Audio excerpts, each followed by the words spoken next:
YouTube एक ऐसा channel है जहां से आप सवाब भी कमा सकते हैं और गुनाह भी कमा सकते हैं।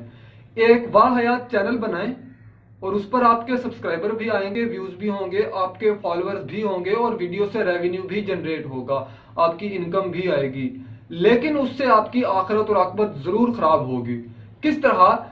देखते हैं। अगर आप एक वीडियो बनाते हैं, वो कोई भी गैर इखलाकी वीडियो हो, मतलब कि जो इस्लाम में हमारे में जिसकी इजाजत नहीं देता, या जिसको इंसानियत इजाजत नहीं देती, जिस चीज की जो आप खुले आम चीज नहीं कर सकते, शो नहीं कर सकते, या आप अपने बच्चों को वो चीज नहीं सिखाना चाहते, अपने घर वालों को वो चीज नहीं सिखाना चाहते, मतलब कि वो चीज खराब है, वो चीज गलत है, इसके रिलेटेड आपका चैनल पे अगर एक या दो या तीन या चार वीडियोज हैं, तो वो देखें आपकी किस तरह मल्टीप्लाई हो रही है। यहां पर चीजें स्क्वायर से भी ज्यादा तेजी से मल्टीप्लाई होती हैं।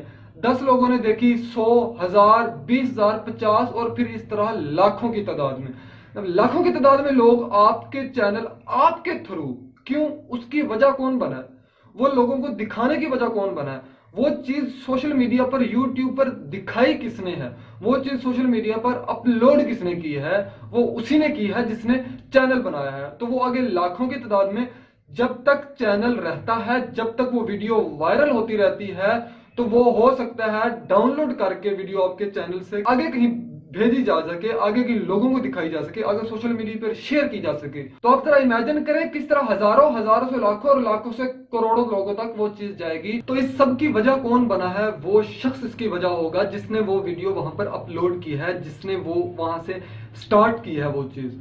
ये तो थी कि आप किस तरह आपके हिस्से में ये जगह से और फैलते क्योंकि ये चीजें एक्सपेंड होती रहती हैं। ये जब तक सोशल मीडिया रहेगा, जब तक वो वीडियो वायरल होती रहेगी, उसका हिस्सा उसके फैलाने में और उसका जो आपका पार्ट है, क्योंकि रोल तो है ना फैलाने वाले में, तो उसका जो गुनाह का पार्ट है वो आप पे भी ऐड होता रहेगा। और इस तरह हम अनकॉन्शियसली न जाने कितना बर्डन खुद पर इकट्ठा कर रहे होते हैं। ये तो था ये एक पहलू। और इसका दूसरा पहलू क्या है कि आप किस तरह इसको अपनी फलाह के लिए इस्तेमाल कर सकते। क्योंकि YouTube एक ऐसा चैनल है, एक ऐसा मीडियम है जिसमें हर इंसान के लिए सब कुछ है, मतलब सबके लिए सब कुछ है। आप जिस तरह चाहे इसको मर्जी यूज कर सकते हैं और लाखों में कमाई की जा सकती है, चाहे वो गुनाह हो, चाहे वो सवाब हो, चाहे वो फिर पैसे ही क्यों ना हो।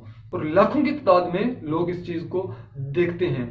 दूसरा पहलू यह है कि आप कोई भी चीज इखलाकी तौर पर कर देते हैं। फॉर एग्जाम्पल, जैसे कि आप किसी 9th 10th 12th क्लास के या फिर किसी भी क्लास के बच्चों के लिए कोई वीडियो बना देते हैं, उनको सिखा देते हैं कोई चीज, और उसके नीचे नीयत पीछे, उसके पीछे ये कर लेते हैं कि आपकी नीयत क्या है, हम अल्लाह की रजा के लिए काम कर रहे हैं। तो एक तीर से दो शिकार है। आपका चैनल भी चलेगा, आपको लोग भी देखेंगे, रेवेन्यू भी जनरेट होगा, और हर बंदा जो उसे देखेगा जिसका थोड़ा सा भी मसला हल होगा।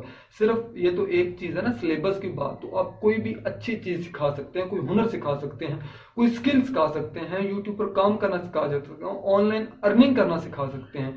तो पीछे नीयत सिर्फ ये रखें, पीछे ख्याल ये रखें कि सिर्फ वो अल्लाह ताला की खुशनुदी के लिए आप ये काम कर रहे हैं। आपका ये काम तो चलना ही चलना है, ये तो काम होना ही होना है, लोगों ने देखना ही देखना है। लेकिन बैकएंड पर क्या हो रहा है, अल्लाह ताला भी राजी है, आपकी आखिरत भी बन रही है, और आप फिर जिस तरह गुनाह थे वो एक ह्यूजली ऐड हो रहे थे, इस तरह फिर क्या होगा, अगर आपके पीछे रजा अल्लाह ताला की है, तो लाखों की तादाद में, फिर करोड़ों की तादाद में जितने लोग देखेंगे, जब तक सोशल मीडिया रहेगा, वो चीज जब तक फैलती रहेगी, जब तक लोगों को फायदा होता रहेगा, तो उस चीज का क्या है, सवाब भी आप में ऐड होता रहेगा। तो जरा इमेजिन करें कि क्या से क्या हो सकता है। इसलिए चैनल बनाने से पहले अच्छी तरह सोच लें कि आपने किस किस्म का कंटेंट बनाना है, किस किस्म की वीडियो अपलोड करनी है। फेसबुक है, यूट्यूब है, गूगल है, आपकी वेबसाइट्स हैं, उन पर क्या चीज शेयर करनी है, क्या वो चीज हमारी आखिरत में हमारी पकड़ का सबब तो नहीं बन रही, क्या वो चीज हमें दुनिया के साथ साथ हमें आखिरत का भी फायदा दे रही है या हमें नुकसान दे रही है। आज की वीडियो में इतना ही। आपका बहुत शुक्रिया। मुझे इजाजत दीजिए, तब तक अपना ख्याल रखिए। अल्लाह आपका निगहबान हो।